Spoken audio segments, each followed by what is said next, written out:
Salut à toi et bienvenue dans cette nouvelle vidéo. Aujourd'hui j'aimerais te parler d'un sujet qui me dérange de plus en plus, c'est les soi-disant experts qui font pas ce qui t'enseigne. Je t'explique.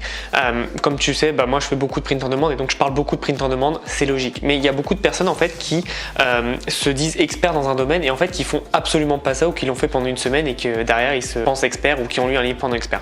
Je vais cibler personne dans cette vidéo, ça sert à rien, mais j'ai vu passer beaucoup de personnes qui par exemple se disent experts du service après-vente, du service client, etc. Et derrière quand tu veux leur envoyer juste un message, t'as même pas de réponse. Tu vois un peu le degré de cohérence. Peu importe ton niveau, tu sais, si tu commences dans le business en ligne et forcément si tu te renseignes par exemple sur un sujet, si tu lis des livres, genre 3-4 livres sur un sujet, tu en sauras plus que 95% des autres personnes. Donc techniquement par rapport à eux, tu es un expert. Mais il faut vraiment que tu penses à ta cohérence. Tu peux pas dire que tu es un expert si tu viens de débuter. Sois honnête avec ton audience, sois honnête avec les personnes qui te suivent et tes clients. Tu dis voilà, si tu fais du e-commerce, tu dis non, on est une petite entreprise qui débute, donc c'est pour ça qu'on fait ça. Si tu fais de l'infoprenariat, tu expliques que tu débutes, que tu apprends, que tu te formes en même temps. Moi c'est comme ça que j'ai commencé. J'ai dit que je faisais de l'e-commerce et que j'apprenais en même temps. J'étais pas expert, j'avais déjà quelques mois d'expérience avec des beaux résultats, mais j'étais pas expert et j'ai appris beaucoup plus en aidant les personnes. Donc voilà, faut le dire, mais faut pas te prétendre expert d'un truc. Comme je te dis, la personne, je ne cite personne, mais la personne qui me servira d'exemple, qui est soi-disant expert en service client, j'ai voulu lui envoyer 2-3 mails pour prendre contact parce que je trouvais ça intéressant, il n'y a personne qui fait ça et je trouve ça super sympa. Cette personne m'a jamais répondu. Comment tu peux te prétendre expert d'un service client quelconque si tu ne réponds même pas aux mails de démarche? Et c'était pas une démarche de spam ou quoi, c'était vraiment une démarche pour un échange. Donc tu vois, faut être cohérent. Si quelqu'un te demande, par exemple, moi je vais jamais te dire que j'ai gagné 1 million avec mes business parce que c'est pas vrai. Faut que je sois cohérent. Je peux pas te dire par exemple qu'aujourd'hui je suis millionnaire, milliardaire parce que c'est pas le cas. Tu vois, faut vraiment être cohérent. Faut pas jouer un personnage que tu n'es pas. Joue la personne que tu es, sois honnête. Et honnêtement, c'est quelque chose dont on parle pas beaucoup, mais l'honnêteté et apporter de la valeur sincère aux personnes, c'est ce qui va te faire le plus de ventes parce que tu mens pas et tu peux pas tricher. Dans le business, tu peux pas tricher. Moi, je peux pas m'inventer une vie parce que déjà, je ne sais pas très bien mentir et surtout, je ne pourrais pas assumer derrière.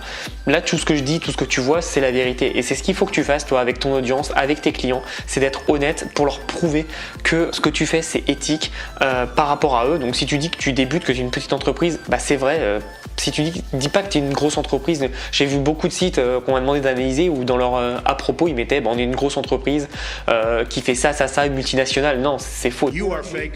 C'est même beaucoup plus touchant quelqu'un qui dit voilà, on est deux amis, deux frères, peu importe, ou un couple qui vient de se marier, etc., qui a pour passion commune ça et qui a envie d'apporter un maximum de valeur sur ce sujet et d'échanger, etc. Et là c'est beaucoup plus poignant et beaucoup plus attendrissant par rapport à si tu dis que tu es une grosse entreprise, etc., alors que c'est pas du tout le cas. Donc sois cohérent dans ce que tu fais et je t'assure qu'on n'en parle pas assez, mais la cohérence c'est vraiment ce qui va te faire décoller. Si tu restes comme tu es, ça marchera toujours. Et je sais que tu vas pouvoir te regarder par rapport à d'autres sites internet, d'autres personnes qui ont mieux réussi, mais les regarde pas. Regarde où tu étais plutôt il y a quelques mois. Reste cohérent par rapport à qui tu es et vois ton évolution. Il n'y a que comme ça que tu vas réussir. Si tu commences à te comparer aux autres, tu vas perdre confiance en toi et surtout tu vas commencer avec quelqu'un que tu n'es pas. Reste qui t'es, reste dans ta ligne de conduite et sois surtout honnête et tu verras que tu iras très très loin.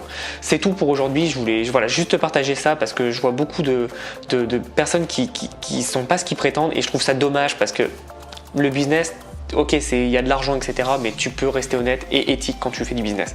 Donc pense vraiment à ça.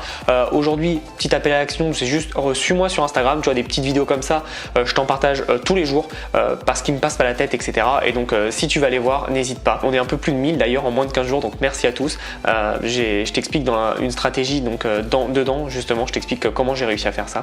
Donc n'hésite pas à aller voir tout ça et nous on se voit très très prochainement dans d'autres vidéos. À bientôt et passe à l'action.